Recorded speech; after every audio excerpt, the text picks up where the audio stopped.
అస్సలాము అలైకుం.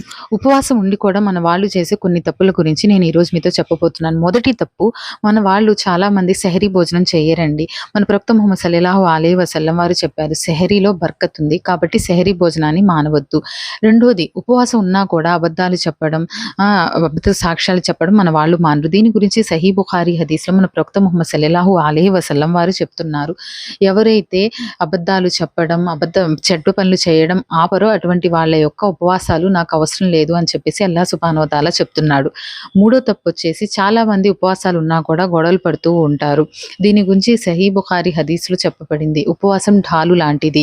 మీరు అసభ్యకర మాటలు మాట్లాడరాదు, అసభ్యకర పనులు చెయ్యరాదు, తగాదాలు ఆడరాదు. ఎవరైనా సరే మీతో తగాదాకి దిగినా కూడా నేను ఉపవాసం ఉన్నాను అని సమాధానం ఇవ్వాలి.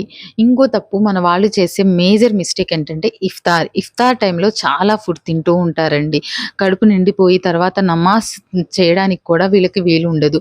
రంజాన్ అంటే మన అన్నపానీయాల్ని తగ్గించుకోవడం అండి. కానీ దురదృష్టకరం ఏంటంటే ఈ నెలలోనే మన వాళ్ళు అసలు రంజాన్ అంటేనే ఫుడ్ అంటేనే రంజాన్ అన్నట్టు తయారయ్యారు. ఇఫ్తార్లో ఎన్ని వెరైటీస్ తింటారంటే దానివల్ల వీళ్ళు తరావీ నమాజ్ కూడా చదవలేరు. ఆ వెరైటీస్ వండడంలో పడి ఆడవాళ్ళు కూడా సరిగా నమాజ్ చేయరు, టైర్డ్ అయిపోతారు. రంజాన్ అంటే మనం ఫుడ్ని తగ్గించుకోవాలండి, ఇబాదత్ని పెంచుకోవాలి. అంతేలే కానీ రంజాన్లో వెరైటీస్ ఎక్కువ ఉంటాయి అని చెప్పేసి, రంజాన్ వస్తుందంటే ఫస్ట్ మనందరికి గుర్తొస్తుంది ఈ మధ్య ఏంటంటే ఫుడ్ ఐటమ్స్ గురించి. వాటిని మన ముస్లిమ్స్ అన్నది తగ్గించుకొని ఎక్కువ ఇబాదత్ మీద కాన్సన్ట్రేషన్ చేయాలి. ఈ వీడియోని వేరే వాళ్ళకి షేర్ చేయండి. అస్సలాము అలైకుం.